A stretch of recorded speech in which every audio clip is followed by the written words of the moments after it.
13h34, sexta-feira, 6 de julho, estamos voltando com o FM Café pela FURG FM 106,7, também pela FURG TV, canais 15 da NET, 8 da Via Cabo TV. Nosso telefone, se você quiser participar aqui conosco da nossa discussão hoje sobre transtornos psíquicos, emocionais, mentais, 32328968 e pelo tv@furg.br. Estão conosco os professores de Filosofia da Faculdade de Direito da FURG Jaime João e Sandra Petresco, da Universidade Federal de Pelotas, professora da Residência de Psiquiatria. E também os psicólogos Valéria Silveira, colaboradora do Núcleo de Pesquisa e Extensão sobre Bebê e Infância, no PEB, da FURG, e do CAPES Conviver, o Marcelo Bastos Martins. Nós estávamos falando justamente antes de chamarmos o intervalo, de algumas diferenças, inclusive, e continuamos no intervalo, culturais, né? A depressão, né? Que leva ao suicídio, às vezes, até, né? E tem grandes diferenças, às vezes, culturais, né? Japão, Oriente, o Marcelo havia citado a questão do Oriente e do Ocidente, que são culturas bastante diferentes. O que a gente sente diferente de um lugar para o outro? Quer dizer, as pessoas, a geografia daquele lugar onde a pessoa vive muda aquela pessoa no sentido de ela ter mais ou menos tendência a um transtorno emocional? Em termos de Oriente e Ocidente, nós temos num hemisfério, o ideal é a introspecção, no outro isso é considerado anormal. Né? Extroversão, a pessoa ser extrovertida, ser dinâmica é mais adequado. Então, isso é uma coisa um pouco grosseira, um pouco exagerada, mas dá para a gente entender um pouquinho a diferença, né, que foi se constituindo ao longo de tanto tempo. Né? E são tantos exemplos, me ajudem. E quem está fora desse padrão, seja de um lado ou seja de outro... É porque nós vamos tendo que nos adaptar ao que nós mesmos criamos. Né? A Sandra falava sobre a diferença das pessoas em cidade grande. Cidade grande, as pessoas... A gente sabe que as pessoas padecem de solidão, né? Que as relações são mais efêmeras, são mais fugazes, são muito superficiais. Então, é o preço que nós pagamos por uma vida assim, dessa forma. Né? No interior, às vezes, nós temos possibilidade de nos comunicarmos melhor, mas também temos muito mais dificuldade em lidar com essas questões que em centros maiores as pessoas aparentemente parecem lidar melhor com relação às diferenças. Né? Também, né?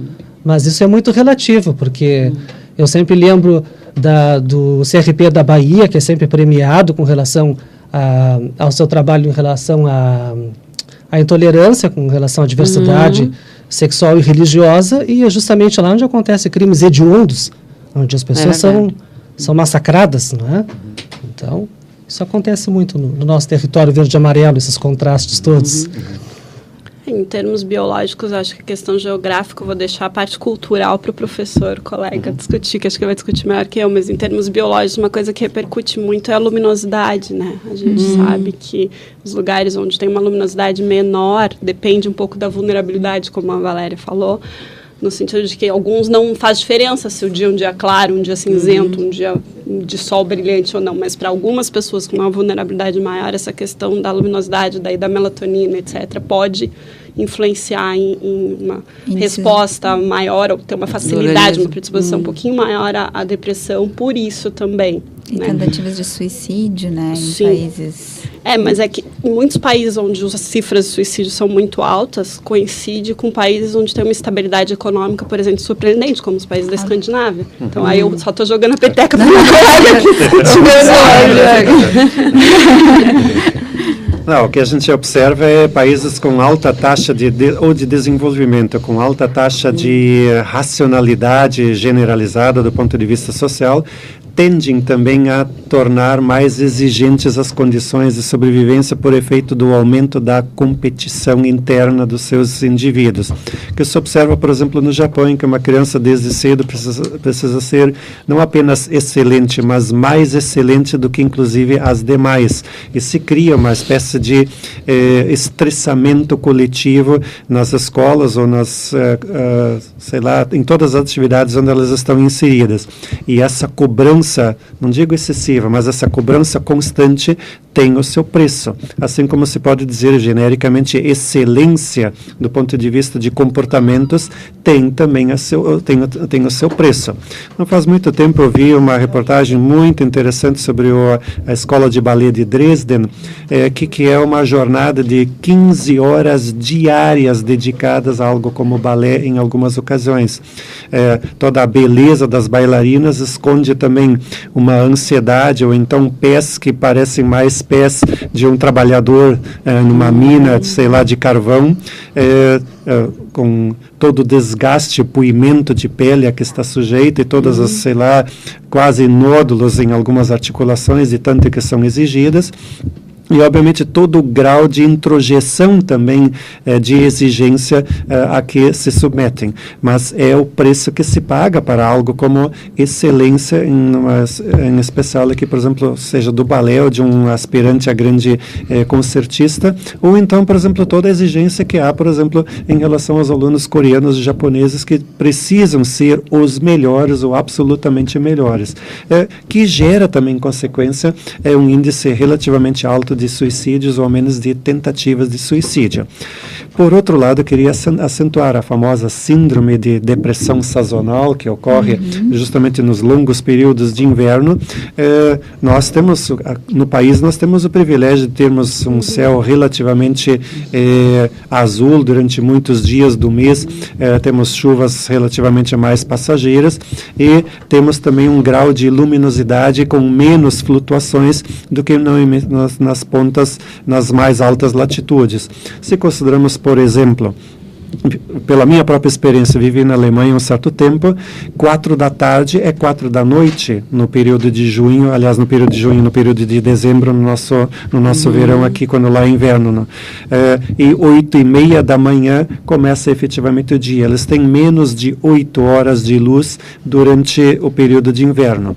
E não é somente a falta de luz como tal, ou a diminuição da luz, existe, na verdade, uma sucessão interminável de dias cinzentos. A vegetação perde maiormente as folhas e, se não fosse a neve, efetivamente seria um cenário muito mais, diria, desolador do que aquele que nós estamos habituados a ter nas regiões tropicais, onde nós temos uma continuidade do verde, ou não há uma ruptura tão grande de extremos entre verão e inverno. Além do mais, eles passam por vezes 10 dias consecutivos com pouquíssimo aparecimento de sol, somente um céu cinzento, por vezes um céu que deixa entrever um pouquinho o sol, mas por algum pouco tempo. E sempre me surpreendia quando no início da primavera, lá na universidade, inclusive, tinha uma espécie de anfiteatro que era aberto, que era utilizado como um solário. Me surpreendia pela naturalidade e sede de sol que lá se manifesta muito mais aos olhos de um estrangeiro que não tem esse ritmo de vida, mas me impressionava como ao aparecimento dos primeiros, raios de sol da primavera, os alunos e colegas, de alguma maneira, ficavam muito bem à vontade, tomando ostensivamente sol nesse anfiteatro, aproveitando todos os momentos, como sol. Eles diziam, para abastecer-se de luz ou abastecer e gozar da benesse do sol. Mais ou menos como um conhecido meu dizia, faz 8 meses que eu não vejo meu braço, a não ser na hora do banho. Ou seja, esse corpo encoberto por obrigação, digamos, de temperatura, entre outros aspectos, tem sede também de sol. E isso se manifesta também numa quase demanda psíquica, como queria, por fim, só aqui acrescentar. Que papel ocupa, pessoal, o lazer, tá, na prevenção ou tratamento desses transtornos que a gente chama de modernos? Vamos chamar de modernos. Depressão, ansiedade. Depois eu queria também que vocês explicassem um pouquinho da síndrome de Burnout. O professor falou. Tá certo. 90% dos brasileiros deverão apresentar sintomas de desequilíbrio mental, de acordo com a reportagem na TV, segundo a OMS. E segundo a própria Organização Mundial de Saúde, em 2030 a depressão vai ser a doença mais comum no mundo. Qual o limite quando o medo e a ansiedade passam a ser considerados distúrbios? Vamos falar um pouquinho disso, mas primeiro quero ouvir sobre o lazer. Que papel ocupa o lazer na prevenção e tratamento dessas doenças? Também lembrando que os nossos ouvintes estão ligando para cá, a Léa, moradora do Cassino, faz uma pergunta se existe algum tipo de apoio psicológico aos alunos da FURG. Não vou passar aos nossos convidados, porque eu posso responder a Léa que sim, existe apoio psicológico aos acadêmicos da FURG, através da Pró-Reitoria de Assuntos Estudantis, Léa, se é o caso de algum conhecido ou familiar procurar, através da Pró-Reitoria de Assuntos Estudantis, ele tem atendimento gratuito, portanto, pode procurar. Ela diz aqui que ouviu falar a respeito de problemas com alunos na universidade, não procede essa informação. Ao menos atualmente não procede. Um ouvinte que não se identificou, como fazer diagnóstico de doenças como síndrome do pânico, estresse pós-traumático e depressão. Só isso. Vamos fazer. Vamos falar bem. E aí? Como fazer? Melhor é não fazer, é procurar alguém que faça. Alguém competente para isso. Procurar profissional da área. Não, só o Google não está resolvendo. Existe aí o limite, aí, não sei se em termos de legislação trabalhista, mas o psicólogo e o psiquiatra, que nós temos representantes aqui dos dois, né? Neste caso específico que o ouvinte cita, a síndrome do pânico, estresse pós-traumático e depressão. Todas essas doenças, elas estão... são doenças, quer dizer, a serem tratadas por profissional psiquiatra, ou profissional psicólogo, os dois estão aptos a tratar? É um trabalho complementar, né? A gente vai trabalhar nas 3 que ele citou, né? Com psicoterapia e medicação, em alguns casos, quando necessário. Pois é, depende muito da gravidade, Sim. né? É uma doença. São doenças, o diagnóstico é médico, mas num nível um pouco mais leve, eu diria assim, é muito bem indicado a psicoterapia, não necessariamente precisa de medicação, depende muito, como o Marcelo falou, da avaliação. O ideal é a avaliação dos dois. O que está acontecendo, o prejuízo da pessoa, porque a ansiedade e depressão responde muito bem à psicoterapia, né? Dentre os transtornos são os que apresentam uma melhor resposta, mas depende do quanto é tolerável o sofrimento, do quanto pode se esperar, se aguardar melhor, etc. Eu concordo com a colega. E de qualquer maneira, mesmo que exista um psiquiatra no caso, a psicoterapia seria ideal. O ideal seria os dois juntos, né? Porque a pessoa tem, como a colega falou no começo, né? Por que aquela pessoa está abrindo um quadro desse, né? Por que ela adoeceu assim, né? Abrir um quadro de síndrome do pânico, de estresse pós-traumático. Então, assim, tem que ser trabalhada a vulnerabilidade da pessoa. E nisso a indicação da psicoterapia é fantástica, no repensar e fortalecer, vamos dizer, aquele indivíduo, para num outro momento de demanda maior, de exigência ambiental, como o professor estava colocando, etc., ou uma exposição a um trauma, né, como no estresse pós-traumático, ele consiga reagir de uma maneira mais saudável, que não chegue ao ponto de desenvolver um transtorno. Então, porque uma coisa é comum as pessoas chegarem no consultório, eu vim porque eu tô com síndrome do pânico. Aí tu vai avaliar, a pessoa teve uma crise de ansiedade em algum momento e não é necessariamente, aí entra aquela coisa da facilidade ao acesso à informação e o que a pessoa faz com aquela informação, né? Tu vai lá e vê que tu teve alguns sintomas, bom, então eu tenho síndrome do pânico, tu vai avaliar, não é, né? Passou por um momento de estresse, está extremamente ansioso com alguma situação, teve sim, tá vulnerável. Teve sim um episódio, né, que os sintomas podem ser parecidos, mas não caracteriza o transtorno, né? Então, por isso a importância da avaliação. O diagnóstico é complexo, o tratamento é complexo, então não podemos ficar nessa superficialidade, porque se formos falar em modernidade, vamos falar um pouquinho no que era antigo, né? A gente se criou ouvindo falar que cada caso é um caso, né? Então, todos esses casos que são descritos, ele vai ser singular em cada um da nossa singularidade, né? Da nossa historicidade.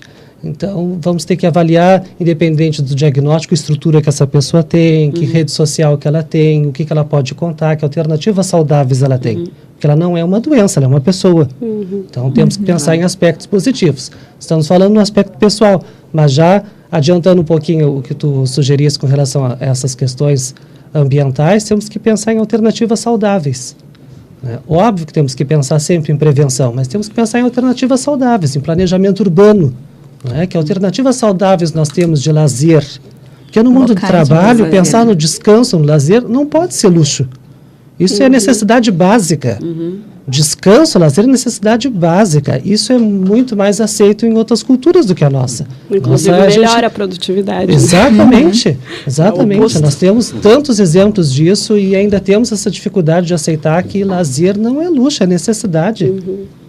Né? Isso pode ser moeda de troca na hora de negociação, né? A gente fala, vai aumentar a produtividade. Mas o que as evidências mostram. Mas temos que pensar qualitativamente. Sim, isso é importante. A saúde tem que ser uma dimensão a ser equacionada dessa forma. Assim, né? Temos que ter na cidade espaços de convivência, né? Para a prática saudáveis de esporte, de música, de dança, centros de convivência de toda a ordem. Temos que pensar sempre, enquanto profissionais de saúde, claro, enquanto profissionais de saúde no diagnóstico precoce, investimento no âmbito da educação também, né? Todas essas questões. Acho que resgatar as relações, né? A gente está falando de correria, de trabalho, resgatar o contato das pessoas umas com as outras, que no meio disso tudo, da sociedade que a gente tem, né, de exigência que a gente tem, acabam se perdendo, né? As pessoas se contactam através das redes sociais, né? Às vezes, outro dia eu vi uma foto, as redes sociais afastam quem está perto, aproximam quem está longe, mas afastam quem está perto. É verdade. Né? Que daí está numa família, todo mundo no notebook lá, conversando com quem está longe. Então, criar espaços para que se tenha essas relações, rede de apoio, né? É prevenção, isso é prevenção de doenças, né? Prevenção e promoção de saúde. Promoção de bem-estar. Bem-estar. Né? E assim, uma das melhores armas contra o qual é a definição de saúde da OMS, né? É bem-estar físico, mental, social e espiritual. Como é que a gente vai conseguir na nossa sociedade ter bem-estar nessas quatro áreas tão abrangentes? Nós sabemos que cada comunidade tem que ter uma unidade básica de saúde, tem que ter uma escola, mas também tem que ter uma área de convivência. Né? Também tem que se pensar numa área em que as pessoas vão poder confraternizar, né? Vão poder estar juntas, vão estreitando, né, esses laços saudáveis, né? Aumentar essa possibilidade de se entender, de se comunicar. Avisar o mercado imobiliário. O tema de ontem. O tema de ontem, exatamente. Só queria acrescentar em relação ao lazer. O lazer representa uma espécie de ruptura numa continuidade que na sua manutenção gera determinados processos psicopatológicos. Trabalhar faz muito bem, mas continuamente trabalhar ou apenas trabalhar faz qualquer um adoecer, assim como também divertir-se também inacreditavelmente cansa, se apenas precisamos divertir-nos ou se apenas temos disponibilidade de divertir.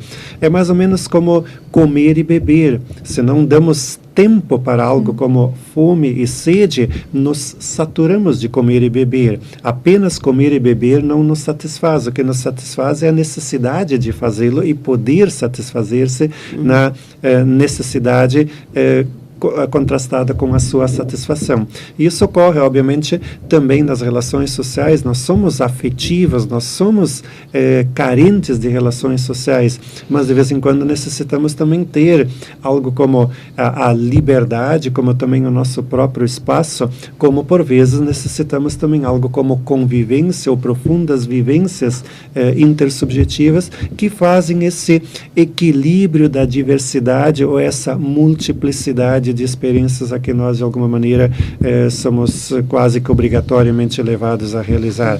A multissensorialidade, ela também contrasta com a multidimensionalidade do ser humano. E as nossas múltiplas capacidades são também, de certo modo, exigências que precisam, num certo equilíbrio e dosagem, ser cultivadas numa espécie de harmonia, de intercomplementação, como os colegas já mencionaram. Nós temos entre as doenças citadas aqui, bastante citadas, a depressão. E a gente ouve muitas pessoas falarem de depressão, estou deprimido, mas existe um limite aí que é a depressão e a tristeza, que é algo muito mais natural, que não está muito longe de ser uma doença, né?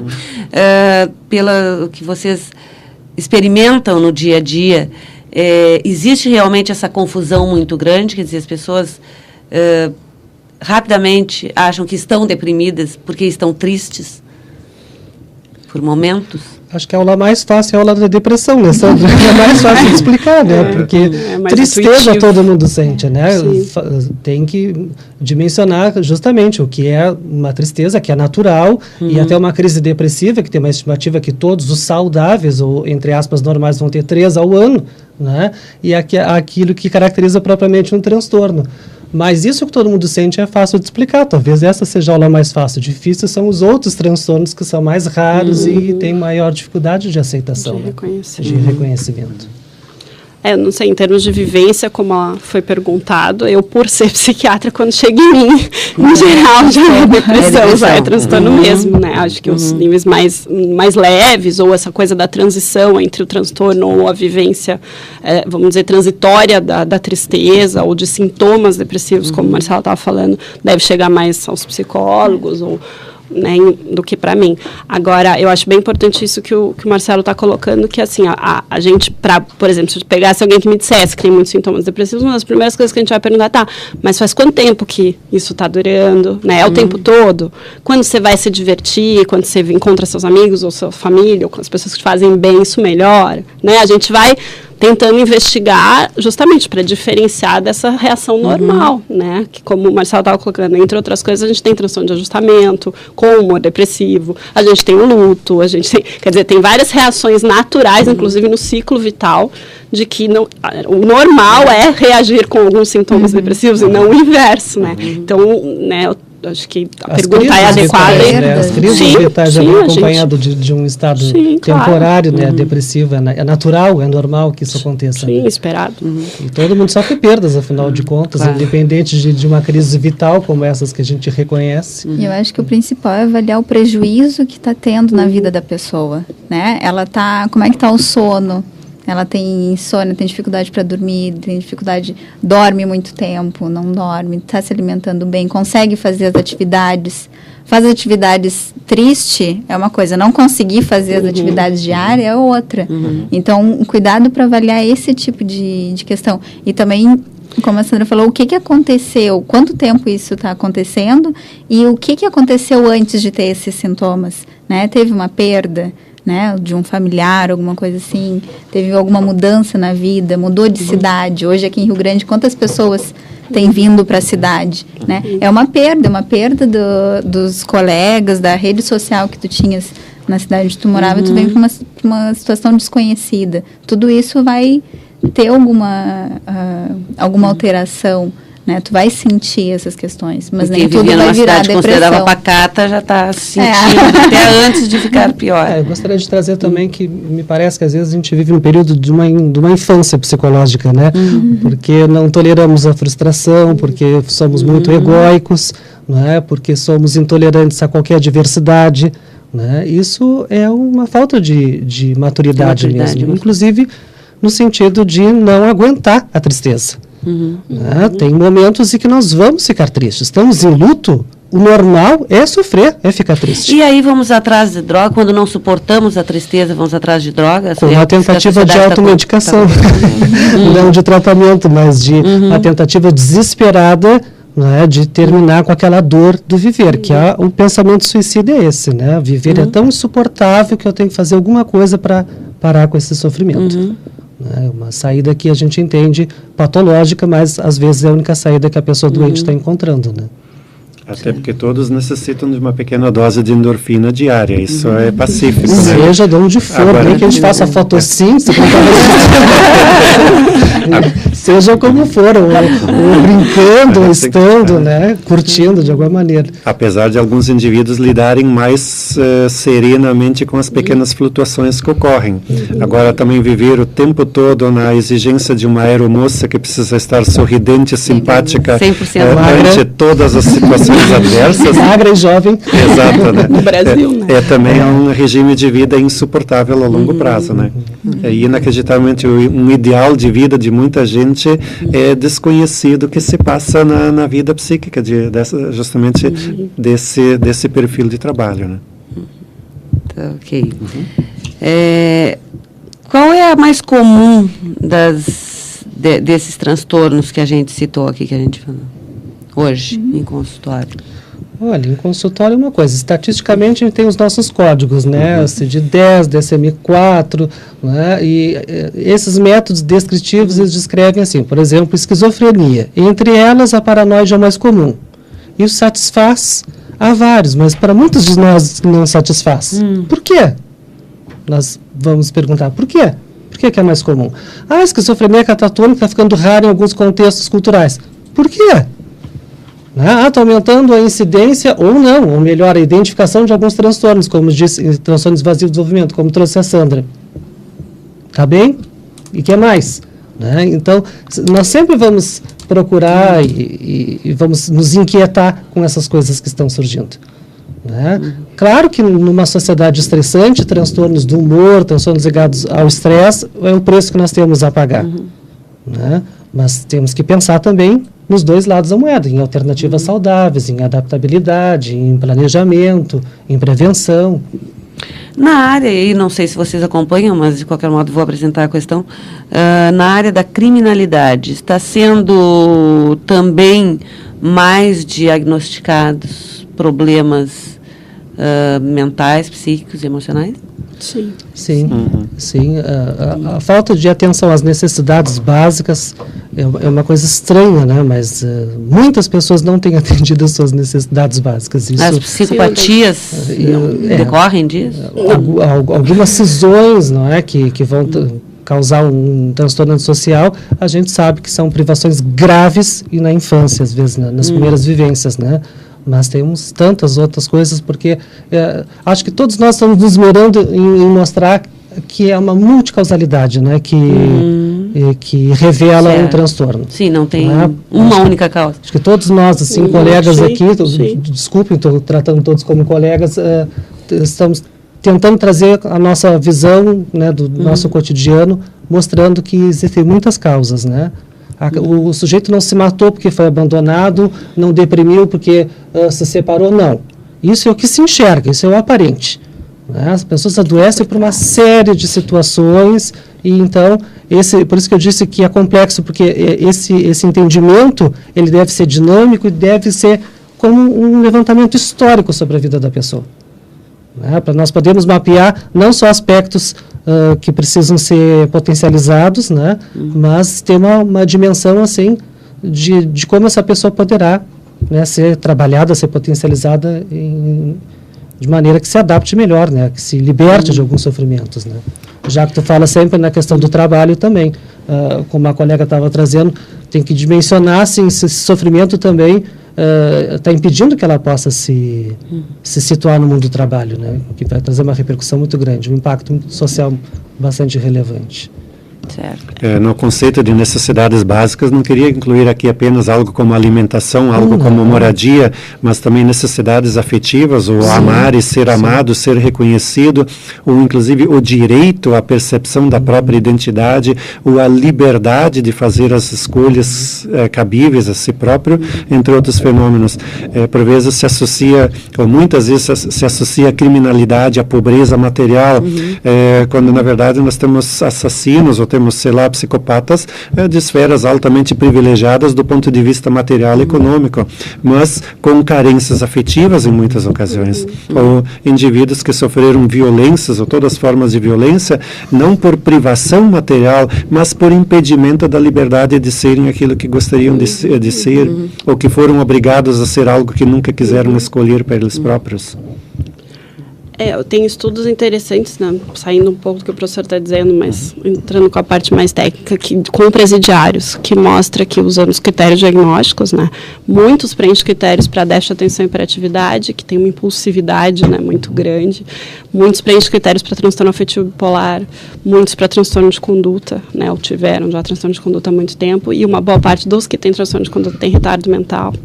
Então, as coisas realmente parecem estar muito ligadas. E isso é uma das grandes bandeiras, vamos dizer, da psiquiatria, no sentido de, como o Marcelo estava dizendo, atender as demandas desde muito cedo mesmo, desde a infância que se preste atenção, porque são transtornos, muitos deles já precoces, a manifestação, né, de desenvolvimento, e que poderiam, né, os estudos mostram que talvez diagnosticados e tratados precocemente poderiam não ter desfechos tão graves, né, em todos os níveis sociais, porque, né, já é uma sobrecarga judiciária e todo o restante fora o sofrimento da pessoa que chega a esse ponto de descontrole, vamos dizer assim, né? Então, eu acho que são coisas bem interessantes, assim, de se pensar. Em termos de prevalência, dentre os transtornos mentais, que a senhora tinha perguntado antes, os mais prevalentes são os transtornos de ansiedade e a depressão, como o Marcelo estava colocando e como o professor estava colocando, a coisa da demanda, do estresse mesmo, muito ligado. Apesar de que acho que o nosso maior desafio atualmente é aquela palavrinha que nos incomoda, mas é a comorbidade, né? Cada vez mais nós percebemos transtornos associados. Uma coisa que há um tempo atrás pouco se admitia, mas nós temos transtornos associados, como está trazendo a Sandra, né? Então temos pessoas com diferentes eixos de comprometimento. Não só um transtorno mental associado a um déficit, né, mas às vezes mais de um transtorno mental deve ser diagnosticado. Então, aumenta a complexidade, aumenta a necessidade de assistência, aumenta muito a necessidade de procurar toda uma rede de cuidados, que vai ser desde esse contato mais íntimo, a rede de pertencimento da pessoa, como também sociais, né? Vamos ter que procurar os recursos municipais, estaduais, seja o que for. Que eu acho bem interessante como o Marcelo estava colocando a pluralidade das causas, né, na verdade, ou da causa para o transtorno mental, ou da origem, né, vamos dizer, do transtorno mental. Uma coisa bem interessante que tem acontecido é que a ciência está começando a olhar para isso assim também, né, saiu do modelo só médico, biológico, genético e começou a considerar todos os estressores em níveis em ciclo vital e todo o restante, porque para a compreensão, né, do transtorno mental é a única maneira, né. Isso acho uma coisa bem importante, para todo mundo se juntando, resumindo, né, várias linhas.